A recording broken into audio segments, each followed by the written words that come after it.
November 26 భారత రాజ్యాంగ దినోత్సవం సందర్భంగా అంబేద్కర్ విగ్రహానికి ఘోర అవమానం జరిగింది. ఏలూరు జిల్లా ద్వారకా తిరుమల మండలం ద్వారకా తిరుమల గ్రామంలో పంచాయతీ పార్కులో భారత రాజ్యాంగ నిర్మాత డాక్టర్ బిఆర్ అంబేద్కర్ విగ్రహాన్ని రాత్రి సమయంలో గుర్తు తెలియని దుండగులు ధ్వంసం చేశారు.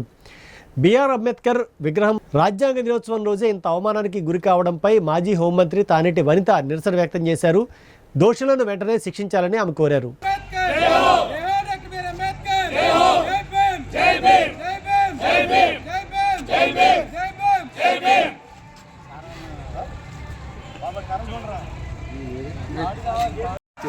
వాటర్ చెరువు ఆయన పంచాయతీ కోసం పార్క్ చేశారండి.